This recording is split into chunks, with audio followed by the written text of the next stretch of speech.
Hello, everyone. I am so excited to see everyone.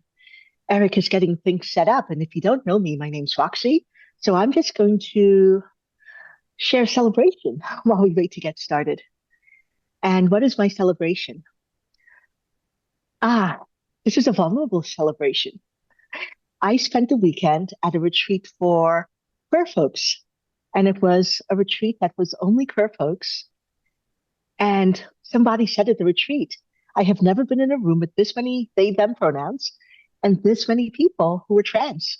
And it was really amazing to have an experience of being fully accepted and to be in a place where you could feel safe. And it reminded me, even though this wasn't an NVC space, it also reminded me of what it's like to be in NVC spaces, to be in a place where you could speak up, you could be authentic, and know that you're welcomed. So that's my celebration as I start this call and I think about starting a new IIT with hopefully some of you. Welcome. I'm going to pass it back to Eric now. Thank you, Roxy, for opening with a celebration. I'm so happy that you're here today, Roxy. And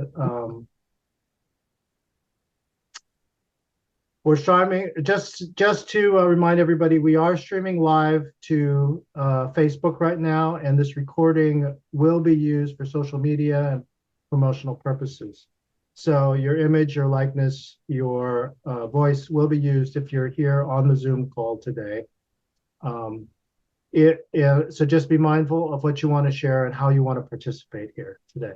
We're really, really happy you decided to join us.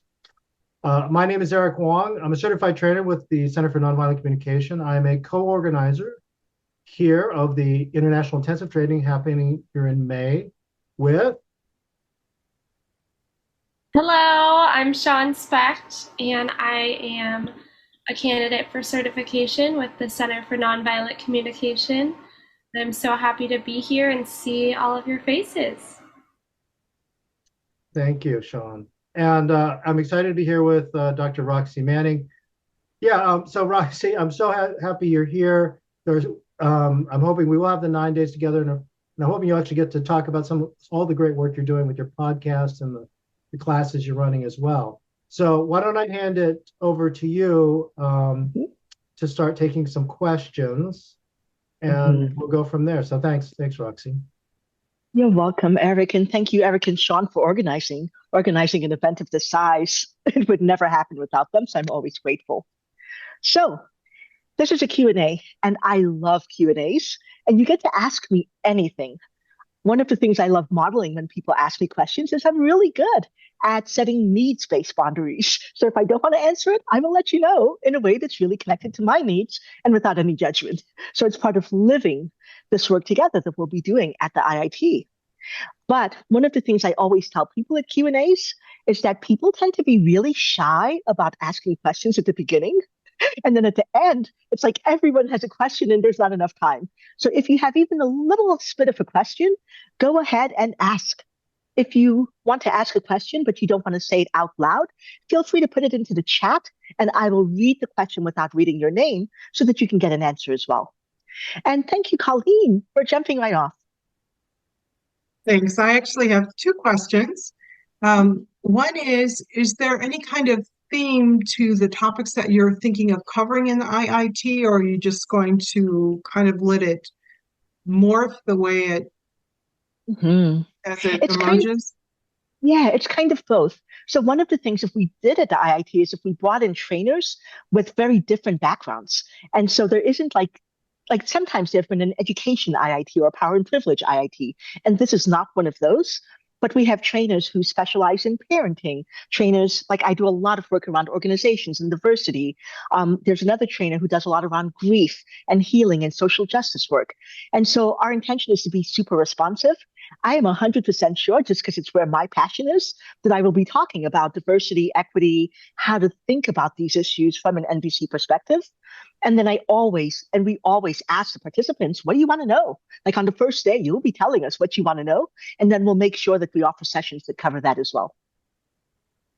Thank you. My second question is, I'm going to be a commuter. And I was wondering how late the programs were going to go in the evening because I cannot drive in the dark. So in most typical IITs, the core program, the core trainers teach during the daytime, and this will be May, so it'll be pretty much daytime before dinner time when the core program happens.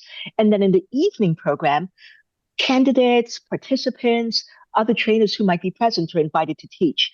And so you could choose to miss the evening program, knowing that you're not missing anything that the core trainers are offering if you do that. Okay. Now, I was thinking even if they were, what do you consider evening, like 7 to 8, where I might be able to still skim by, or Probably would it after be 8, because we do dinner. Usually we'll do the core program, evening closing ceremony, dinner, and then the evening program starts. And at most IITs I've been at, that doesn't start until about 8. okay? Thank you.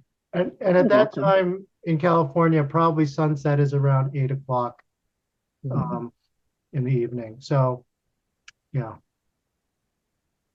I have a question. Sure. I'll be flying in from Texas the day before the event and arriving in San Jose around 11 p.m. Is there transportation available from San Jose out to the resort center or the retreat center? Either Uber or taxi cab or shuttle of any sort? Yeah, maybe I'll take that. Yeah, Mike, so for everybody, for logistics, we will be setting up a ride share thing. So there'll be a Google spreadsheet and you'll be able to put in, my name, my mobile number, arrival date, airport, I'd like to carpool. So you'll be able to outsource that as an option. Will that be emailed to us? Yeah, once you've fully registered, everybody who's registered will get access to those things. Wonderful. And then we crowdsource that sort of thing. And then you can do Uber and those things as well. Yeah. Okay, fantastic. And I'm just going to put a few parameters around questions for the moment, if I can. Sure. For logistics around the IIT, I'm going to ask you to hold those till the end, okay? For NVC and for more the NVC and Roxy's work, we want to ask her questions, if we can use this time specifically for asking questions, specifically for Roxy. Operational stuff, I didn't finish actually. The last 20 minutes is for operational questions. The first 45 is Roxy. So, gotcha. And I appreciate the questions. Thank you. We kind of wanted y'all to get a taste of what the different trainers are like and how we share content. So who has an NVC kind of question? I don't know if it's kind of NBC kind of question. It's been between, I guess. I know it says 9 days and how does a typical day look like? And, I'm new to this. I've read the book a little bit. So to explain to my office, I'm hoping they would reimburse. But they won't miss. They don't care about the 9 weeks because it includes the weekends. I'm happy about it to participate. But I do have to tell them a little more, like an outline or something like that, what's happening in the program. Right? There's some explanation online, but if you have anything more to add to that, that would be helpful. Like, what are the different types of activities there, stuff like that would be helpful. So part of what I love about, and this is actually a great kind of bridging question, right? So part of what I love about IITs, my very first NVC experience was an IIT, is it's a combination of you get to learn very specific, defined content, but a lot of the learning happens around how we're living together. And that's why it's a residential retreat. And so we'll have an opening circle where people get to share. It's almost like a place to practice, like being real and authentic and sharing what's moving through you in community. And then also we'll share information that's happening throughout the day. Then for every session, I think there are 5 of us trainers, right? So there'll be 4 parallel sessions for every official session slot. And we're still working on the full schedule. Like every IIT, we play with it a little bit, but there are usually 2 to 3 of those blocks where there will be parallel offerings of 4 sessions each. And we'll tell you at the day, each morning we'll say, here's what Roxy's teaching, here's what Kristin's teaching, here's what, and so you'll get to choose. Freely go to whichever one you want to go to.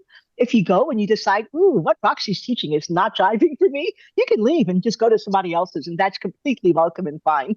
And so there'll be these 4 parallel sessions happening at these blocks. You'll also have an opportunity, because part of learning NVC is practicing it, right? It's not this conceptual Yeah. thing. And so everyone will have a home group, and you'll have home group once a day where you'll get to practice empathy with each other. And then also it might be a place where you support each other if there are any questions coming up. Um, those are like the main components that will happen every day. So you could probably imagine about at least 4 hours of like just dedicated content around NVC, plus the home group empathy time where you're practicing doing NVC, and then the community gathering times where we're checking in as a community, learning how to be in with each other as community. Is Does there that answer it? groups? Sorry, go. No, go on. Is there a typical group size or in I've these? been at IITs with like 50 people, and the very last one I did in September had 120. So It's a broad range. Okay. Yeah, if I could just comment, we're expecting we think we're going to get between 80 and 100 people.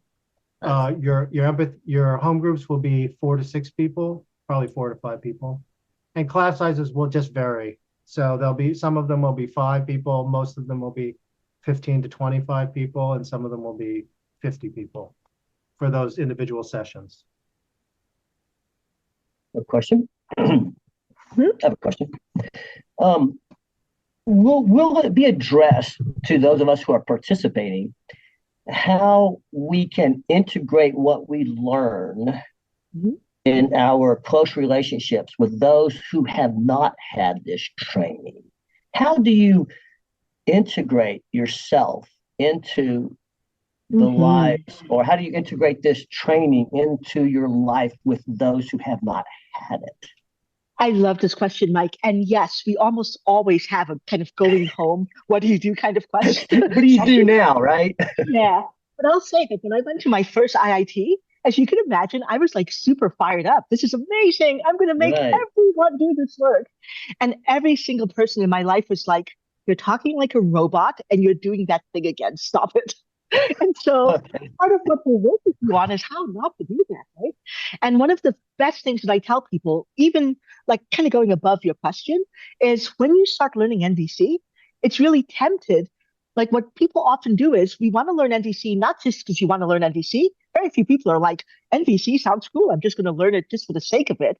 We learn it because we have something in our life that we want to address, right? We want to improve our relationships. We want to get better at work. There's something specific. And we often look outward. We want to fix that person.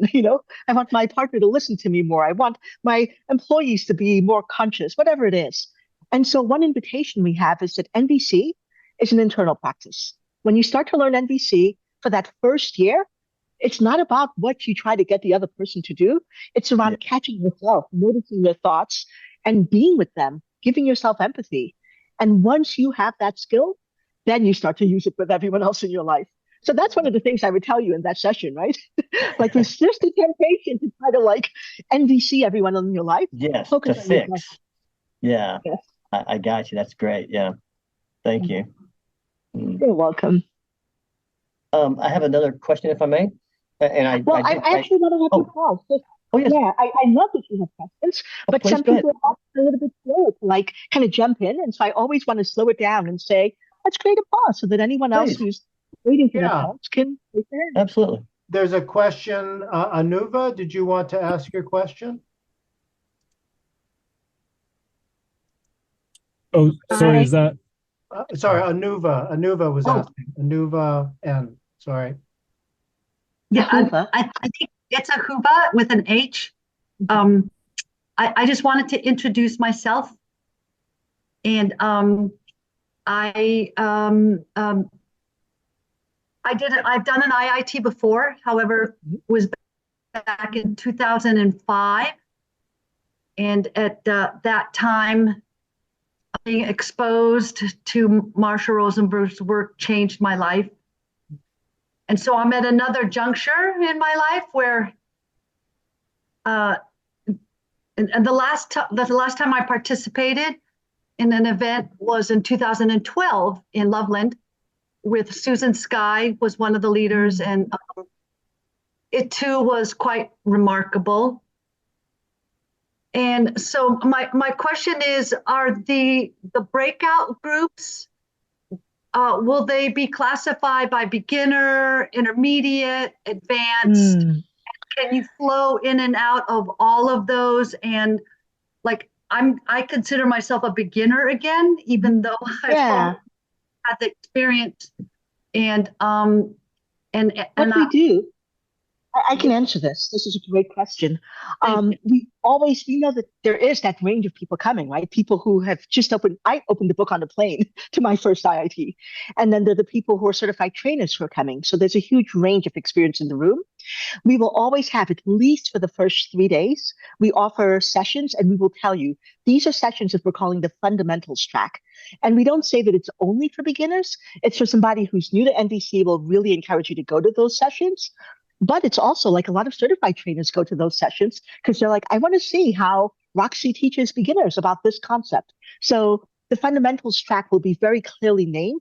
We'll cover the basics of NVC in those tracks.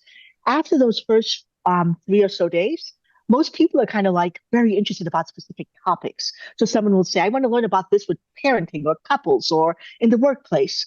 And we'll try to like frame things so that it really can hold many, many different skill levels. My name is Jacoa, and I had a question around. Well,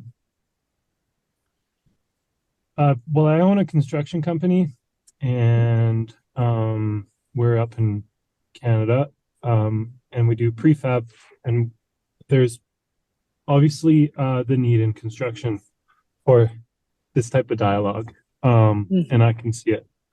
But what I find, just in the little experience that I have with NVC, is that I really find it difficult to apply in a professional setting, especially in the construction setting. And so I'm just curious if you have witnessed any people like coming into these types of sessions with that background. And been able to apply it into those settings? I would say absolutely. Not just IITs, but I also used to do year-long programs for quite a few years. The last one ended because of the pandemic. And we get people with all different backgrounds, like people who are chefs, construction workers, nurses, doctors, teachers, parents, like lots and lots of different use cases for NVC. And I would say that to you, one of the things, and this is true for all of you coming into the call, it would be really helpful before you come to the IIT to think about what are the challenges? Like, what's bringing me here?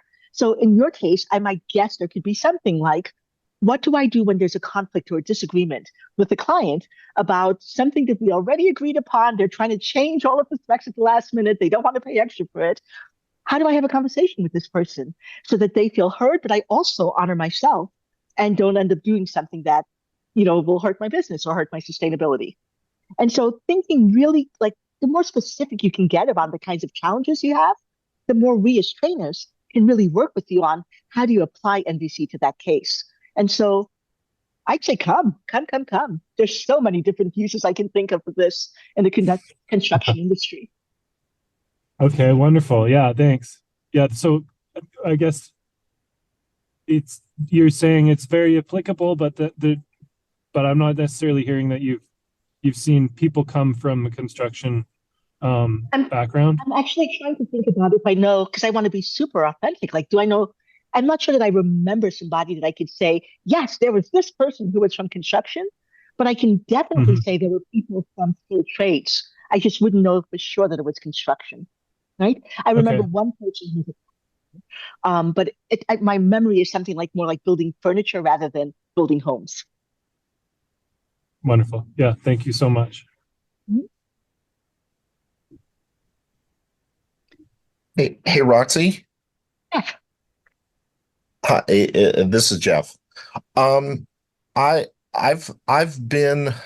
was introduced to NVC about 4 years ago, and by a good friend of mine, and he introduced me to the book, and so I read the book, and then I got a counselor who introduced it to me further, and there's the 3-hour San Francisco workshop with Marshall Rosenberg from, I don't know, like the year 2000 or something.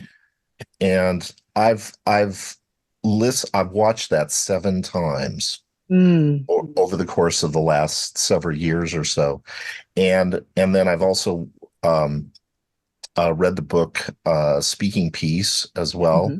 And I'm feeling kind of nervous. I don't know exactly what kind of question to ask, but I'm wondering, like, I'm looking to go to this next level from being self-taught in NVC to really interacting with other people who are a little bit more disciplined in it.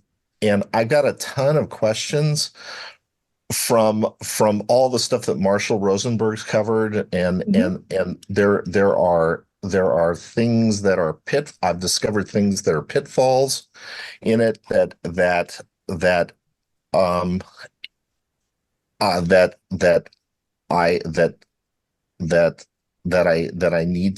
I need to work on. And so I don't know exactly what my question is. Well, I can tell you what's coming up for me as I hear you speak, and we'll see if this helps to answer this kind of unformed question, right? Yeah. So part of what's coming up for me is there are 2 things. One is around, can you actually learn more at this IIT than somebody could get from watching the videos or doing all of the different kinds of online classes that are out there? Like, why come? Yeah. And I would say that absolutely, you learn so much more in person. And it's because you learn from 2 different places. One is from the trainers themselves. I've had certified trainers like pretty consistently at every single IIT I've been at, that I've taught at. I've had certified trainers tell me, I never thought about this concept, like observations and the way that you talk about it, and it answers a question for me that I didn't know I had. Or, I do a lot of Q&As because people like how I think about the application of NVC to very specific areas in your life. So if you're getting stuck, if you're not sure, like I know that this is the place where I should use NVC, but it doesn't quite make sense, you'll get some of those questions answered at the IIT. So that's one place. The other thing, though, is I also want to really, even though, I'm hearing that a lot of folks here are beginners, there is so much growth and learning that happens when you're interacting with each other. Because, in my head, I can be super warm and empathetic, but IITs are full of people. That means that somebody is going to annoy the crap out of you in the room. And you will have lots of support in using NVC. And we're going to have assistance. We're going to have support in, how do I mediate conflict? How do I notice irritation and then move towards it, but hold it differently than I used to? So there's a lot of learning in the living and interacting with each other and watching how each of you respond to some of the things that will come up in the room. Right. That's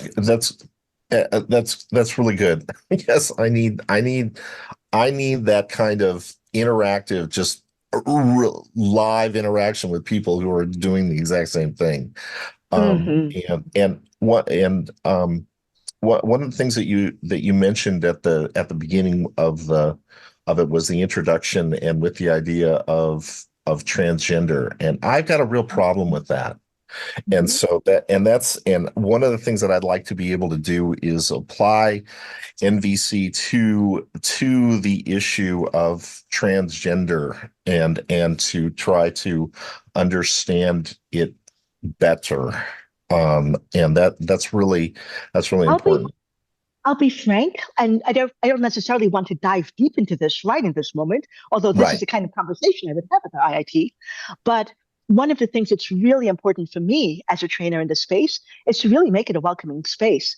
So when I hear you say I have a problem with that, it's unclear to me. Like, do you have a problem with people who are anti-trans or transphobic, or are you questioning the legitimacy of trans identity?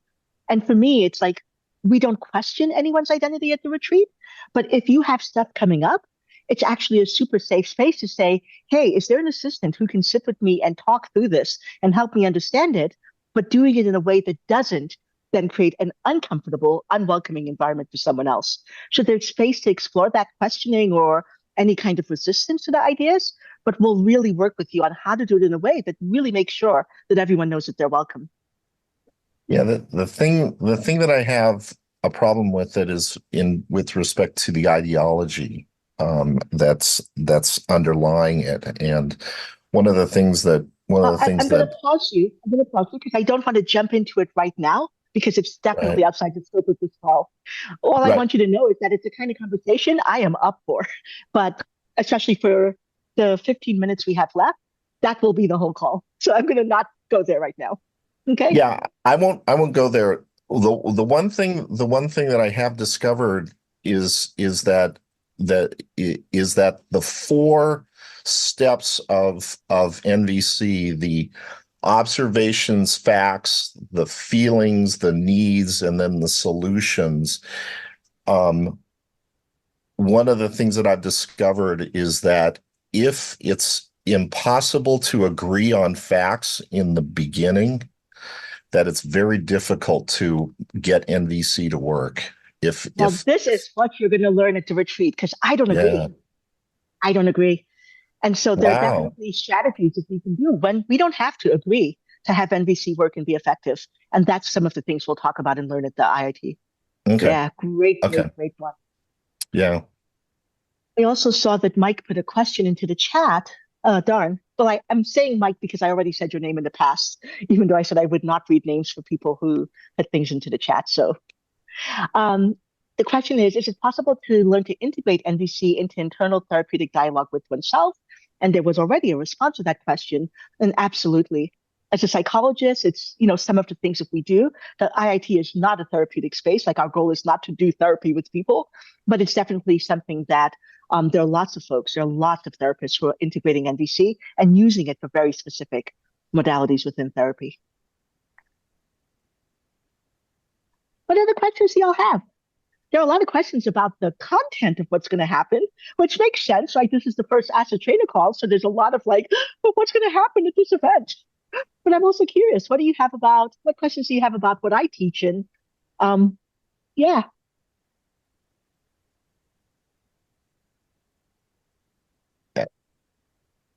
Tell us more about what you teach. I can answer that, but I'm also wanting to also create spaces for voices that haven't gone yet. What do I teach? I mean, honestly, I teach everything in NVC. I'll tell you in the past month, like in January this month, I have done a workshop for a preschool that was absolutely lovely. I've done a workshop for a theater company. I'm doing a workshop for the community in Japan that's looking at power and privilege and systemic issues. I've done workshops around dialogue and authentic dialogue. If it's about NVC, I'm up for it. I love doing facilitation workshops, so helping people learn how to facilitate conversations, facilitate meetings using NVC. Some of what I'm doing now, right? So it's often uncomfortable for people when I say, hey, I'm going to stop you because I want to hear from voices that haven't had a chance yet. And for me, that's part of doing this work, is really holding and tracking who's in the space. One of the other things that I've found during Jeff, I'm still going to actually wait a little bit longer. It's really interesting, because I do a lot of group facilitation. There are folks who are always taking, there's just that extra 30 seconds before they can speak. So I always ask, if you've asked several questions, you just wait about a minute before you jump in. Okay. Here's a question. Is it possible to enhance early childhood teachers' job satisfaction in 1 hour? And how would you do that by using NVC concepts? Well, as I mentioned, I've been leading. I just led a workshop for an early childhood education facility, and I will be doing another one for their sister facility in a couple of weeks. And I would say absolutely it's possible. And part of it is, and I'm not going to go into a lot of detail into this question because it would be the whole workshop, right? But part of the things that I look at when I'm working with early childhood teachers are, how do I help them identify what their needs are, the places where they're having pain, and to give them tools to be able to talk with and work with those pain points. And some of those pain points for the early childhood educators are, how do I communicate and collaborate with my fellow teachers, especially when there are differences in kind of like educational achievement, right? Some early childhood facilities have people with master's degrees, not very many, but some. And then they have people who are paraprofessionals. And so there's a lot that comes up around respect and wanting to be seen and understood for the contributions that they could bring. So helping them to surface those power dynamics and name them are really huge. Another place where they have a lot of challenges, how do I communicate with parents who are asking me to do something that doesn't align with my philosophy as an early childhood educator, but do it in a way that holds mutual respect? And so giving them specific tools to like address that problem generally hugely improves their job satisfaction when they're no longer in a lot of conflict with the teachers. And so, and then the other one, I just actually got this beautiful, the theater group that I did a workshop for, they work with little ones from 3-year-olds all the way up to 18-year-olds, in addition to putting on adult performances. And I got this beautiful message around somebody saying there were kids who were having a fight. And I actually stopped and I thought about what Roxy said, and I was able to do it. And this person was experiencing a lot of job satisfaction that they weren't feeling kind of frozen and helpless when there was conflict happening between the kids, because they knew how to support them with empathy and listening. So yes, absolutely possible. And this is a kind of topic, like if you say on our first day, I want to learn how to do this, we'll offer a session on it and looking at some of these considerations. Add back into the chat if there's something else around this that you'd want to know. And while you do that, I'm going to call on Eric. Hi, Roxy. Thank you. Hello. I'm really interested in you being at this IIT, I'll be honest, similar to someone else earlier. And I really hope it works out that you are able to be there. My question, not really sure what it is exactly, so hopefully it comes out as a question. I'm really interested in NVC and power dynamics, and NVC and race and gender and culture. And I'm just curious if you'd be willing to share just a little bit about like what's on your heart right now, what's on your mind right now around those things. Yeah. So, I mean, as you all probably all know, if you've looked at my website, I've just written 2 books on this. So a lot of that's on my heart. I'm really, really hugely passionate about this work. Honestly, the 2 areas that are really big right now, next month, I'm going to go to a liberal arts college to help facilitate dialogue on campus, because there's been so much turmoil in the country around what's happening and how people are responding to the atrocities that are happening in Gaza. And so that's a huge part for me. Like, how do we have dialogue about something like this that's been so polarized, right? And I say it that way because it's not inherently polarizing, but I think there's been a lot of work to make it a polarizing dialogue. So how can we have conversation about this kind of really painful, polarizing dialogue where there is understandable deep pain from everyone, no matter what their perspective is, and support them in hearing each other? I've been doing the podcast that we started since we wrote the book, and I'm so excited. We've got 2 people, one person I know very well. He is Israeli and a Palestinian. They're both activists who are going to be, I'm interviewing them on Sunday for the podcast, so we could talk about how do we bring compassion to these kinds of dialogues. So these are some of the things that are really up for me and really passionate about how can I support effective dialogue across these kinds of intense differences that are fueled by pain and fear and anger and horror, right? So that's one.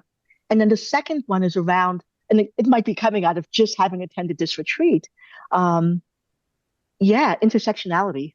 Like, what does it mean for me as a Black, queer, immigrant, all of these different identities that I hold?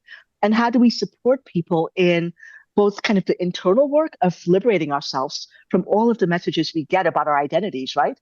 Like, and it's everyone, every identity. So I've had white men say, what does it mean for me to be a white man and I'm always being judged? So how do I help people find their own path with whatever society is laying on them, and say, how can I be authentically myself and human, and acknowledge that this is the world that we're living in, where these kinds of inequities exist and where people have stories about people, and to help us free ourselves from those kinds of stories.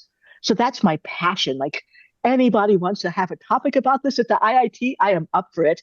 And one of the things that, I forgot to say this when we talked about what the day looks like.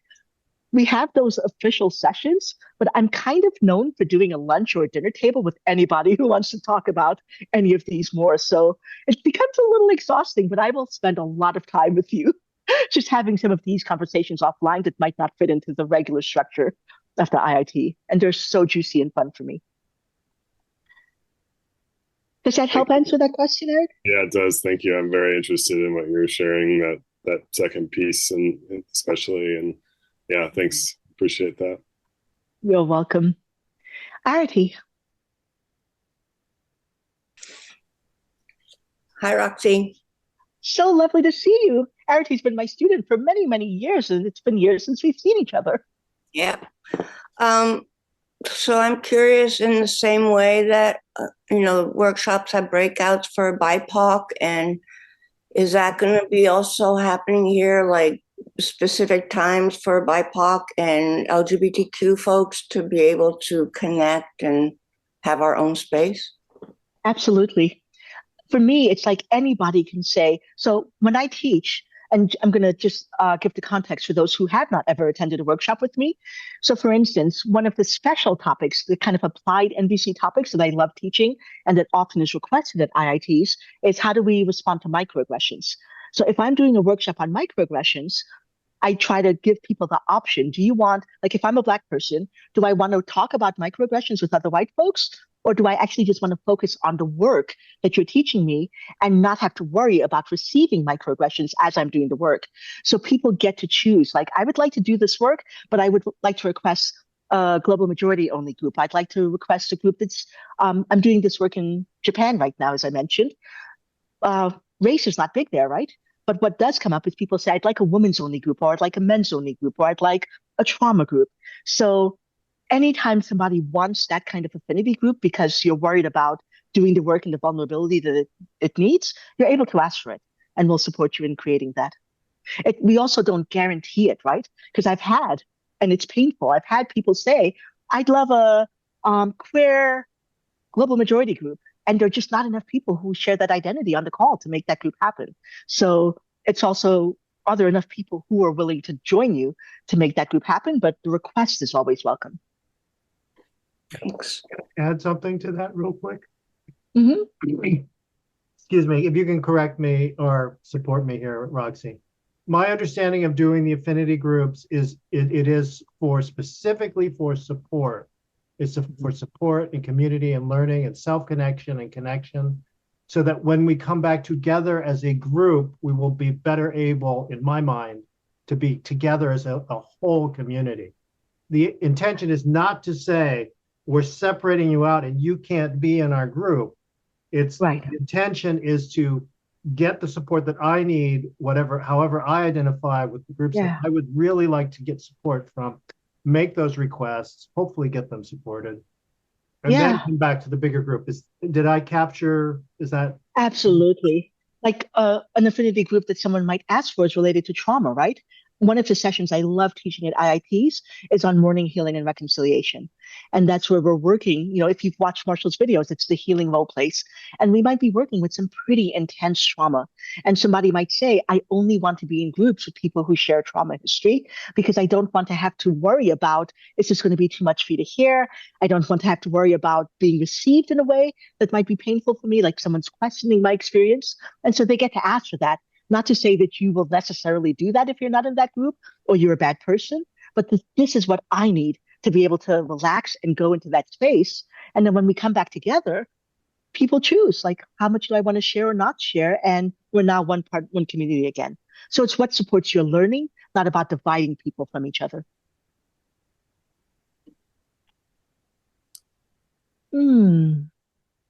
I know we started a little bit late, and I know we're also past the time I was supposed to stop. So I'm going to take one more question. If there's anyone who hasn't yet asked the question, who's been sitting on one, and then I'm going to turn it back over to Eric for any logistics questions that might be alive. And I'm happy to stay on, Eric, and help support answering those questions. I'd love it if you would. I just love having you around. Thank you. So any last questions? Thank you for coming. I'm not going to call your name since I haven't spoken to you yet, but thank you for coming.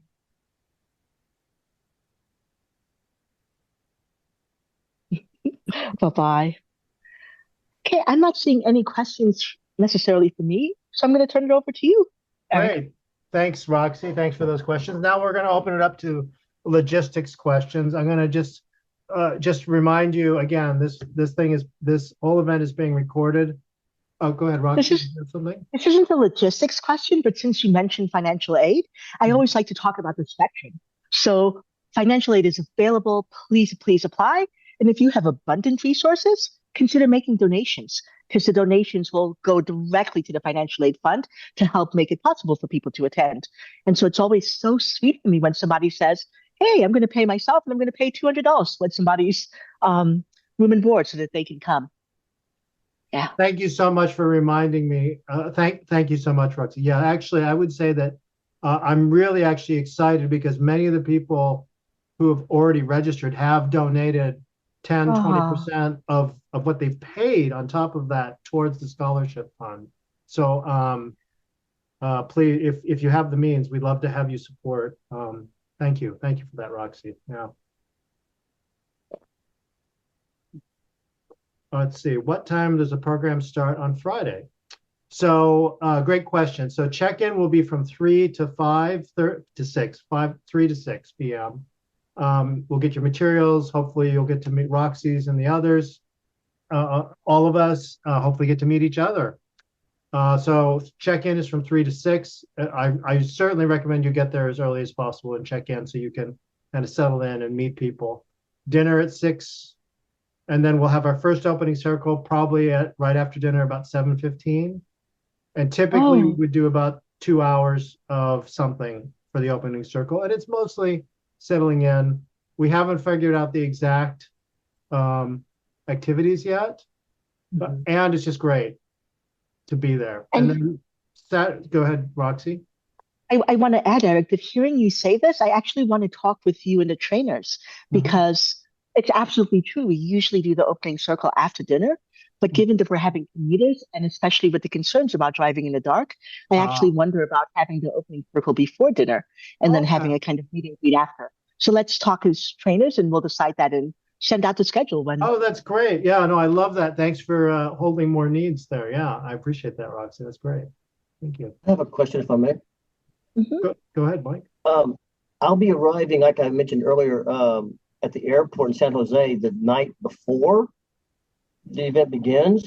And I know you mentioned the spreadsheet for ride sharing, but will there be check-in assistance at the site when I arrive out there at the retreat center late at night?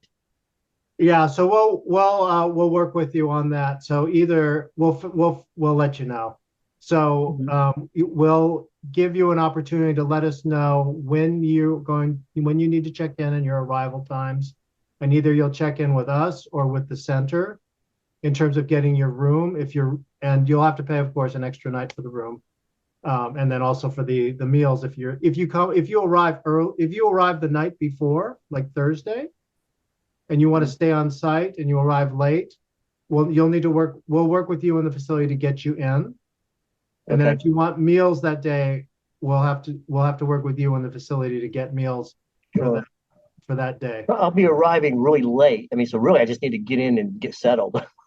Understood. But it's the next day for meals, like the next morning and afternoon before the program officially starts. You might want to eat like breakfast. Yes. Gotcha. Yeah. So thanks for asking the question. We'll have a plan in place at least a few days beforehand. Thank you. Thanks. I saw Arity's hand, and I also saw a question before that. Are there going to be breaks for quiet reflection and time for self-care? And there will be. We usually plan a bit of a break every single day. And we also very much encourage people, because everyone comes to an IIT and it's like, I don't want to miss anything. This is the big chance. And so even when we put in the breaks, even when we say the evening program is optional, people burn themselves out. So we'll kind of give you reminders like, take a break. If you don't want to be at a session, don't be at the session. Take a break, go nap, and come back.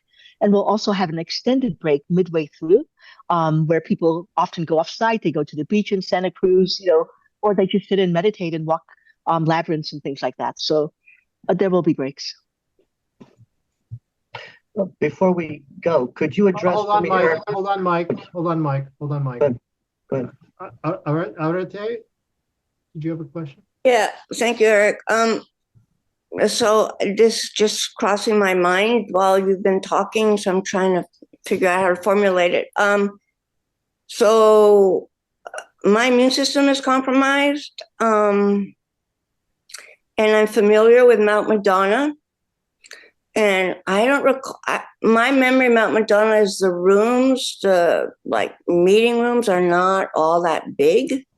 And if you're talking about 100 people, especially the first night, I'm just wondering, when you send out more information, will you be offering information of how that's going to happen? I wear a face mask and all of that, but is there some way that this is going to be set up for those of us who are concerned about our immune system to be able to participate in a very crowded room and take care of ourselves? Yeah, thanks. Thanks for, yeah. You don't have to answer me right now, but I would like to have more information about that, because those rooms are not very big. Yeah, the rooms, yeah. So there's the big room, there's the one large room, which we'll be meeting in. And then we'll have all the other rooms are about 15 to 25 in size. There are we are talking to the facility about having outdoor spaces for meetings. My hope is that we'll be able to set up several outdoor spaces, because who wants to be indoors all day anyway, right? So that's probably I don't have a full answer for you, and that's probably the extent to which we'll be able to do things, which is, yeah, and I appreciate the question and the putting the needs on the table. I'll go back to Sean and I will go back and we'll look at this and maybe look at it with the team and think about some logistics that might work.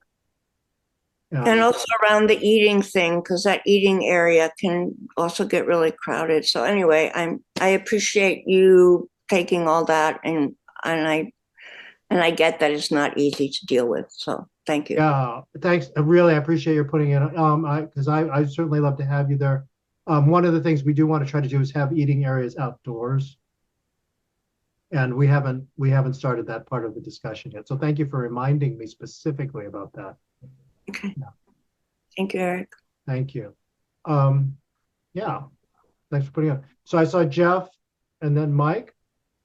I've got a question about the camping option. I was thinking of coming in and camping in a folding tent trailer with my wife, and my wife wouldn't be attending, but I would be attending the conference. Yeah. Does that work? Does something like that work? I think we can work out the specifics with you. It's a great idea, because if you could imagine, even if we had a family, they actually have, I think they might have a yurt by then. If we had a family of 4 wanted to come in and one of the parents wanted to attend and the other 3 wanted to camp, that'd probably be okay. So, we'd have to work out, are you going to do meals, or are you just there to use the site, those kinds of things. So yeah, what Sean and I are going to look into that and see what works. We are fortunate in that this site would allow us to do that for camping. For indoor stuff, it would be the priority for indoor housing would be for first the participants who are paying and are participating.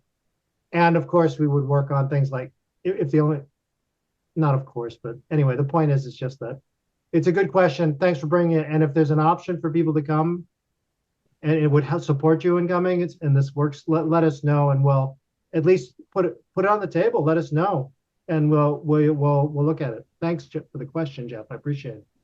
Yeah, I'd love to pay double the 2 camping fees, such that my wife could have food participate in the food part of it. Yeah, we'll talk with the trainer team about the container and things, and we'll see what we can do. Okay. Thank you. Okay. So I saw Mike, thank you for the question, Jeff. Mike, you had a question? I was hoping that you would address solo participants and how that would be accommodated, as I sent you that question earlier.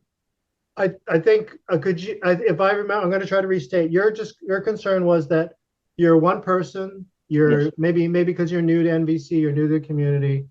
Yes. And you're wondering how would you be supported or what's going to happen, something like that. Is it that you're scared? It seems to me that what I've read and observed in NVC is that two people usually practice together, right? But I'm coming by myself. So how would I be able to participate and practice in these groups when I'm by myself?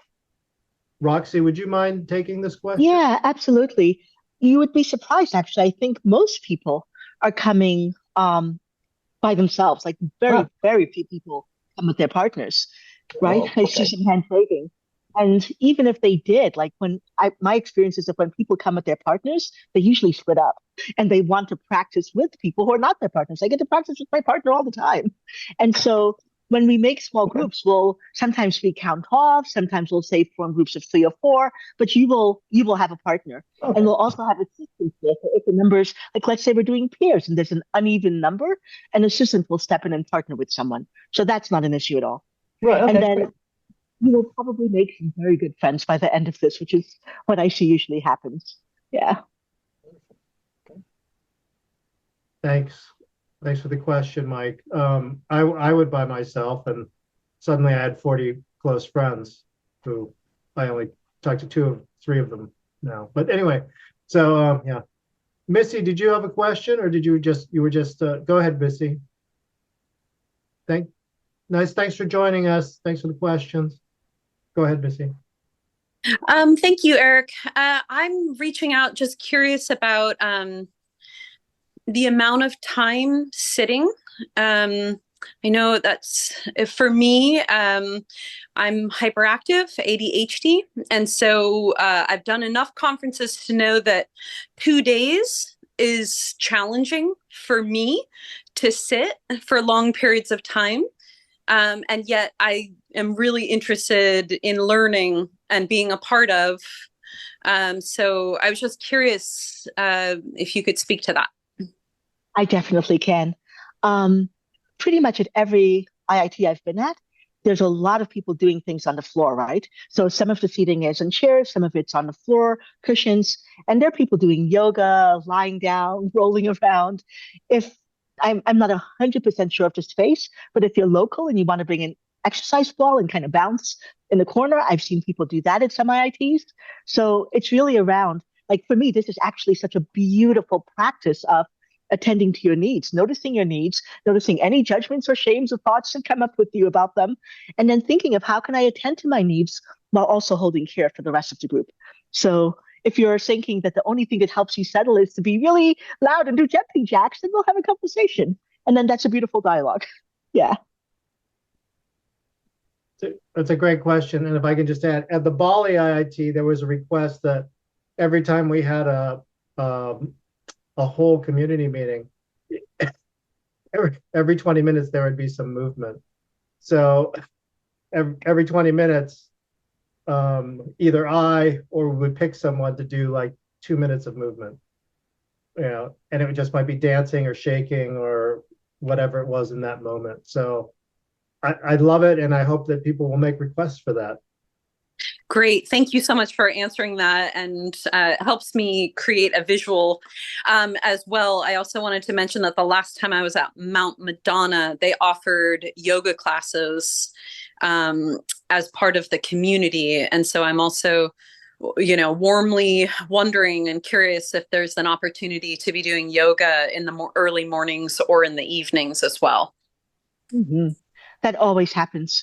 We'll basically ask every day, we'll say, who would like to offer morning offerings? Who would like to offer evening offerings? So it might be yoga, dance, taking a walk, meditation, and that will happen pretty spontaneously, but we'll also help organize it. So we'll designate like the yoga will be in this room at 6 o'clock. Who's holding it? So definitely there will be opportunities.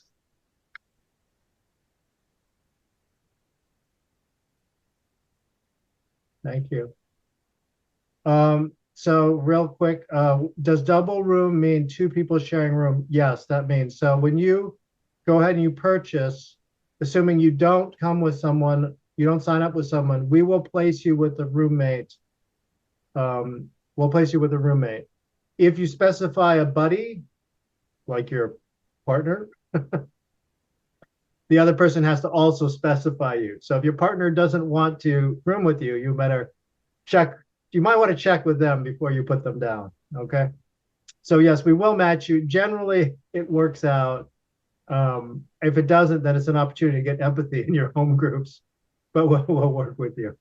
So yeah, so double rooms. I'm so excited. We have so many housing options here.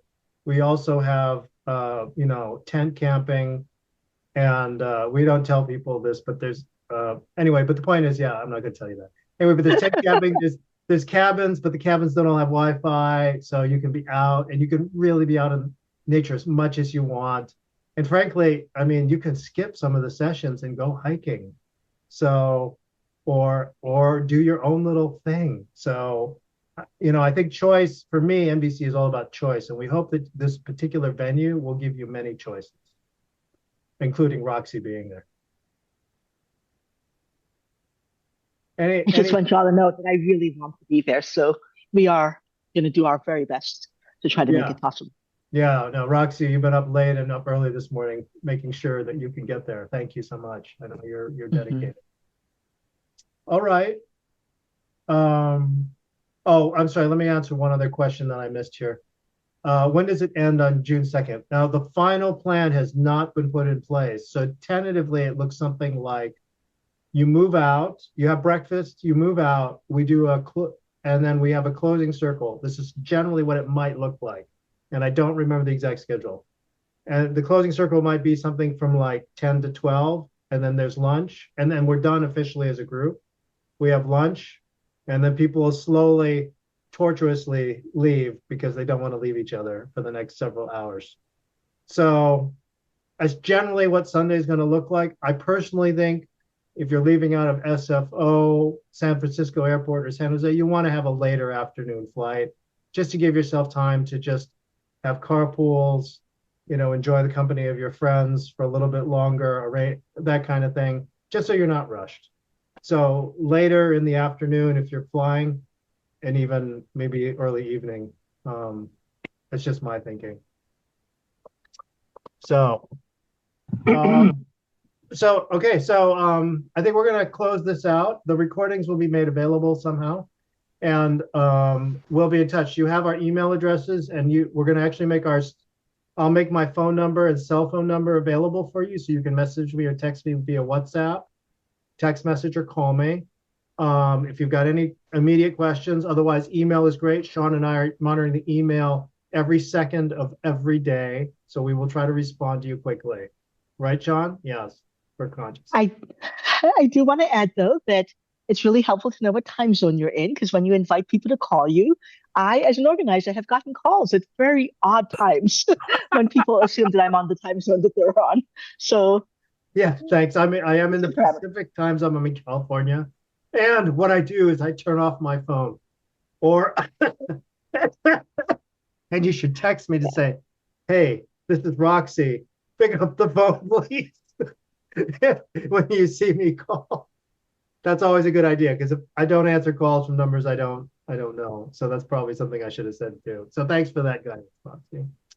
So Roxy, thank you so much. You've got your podcast, Fierce Compassion.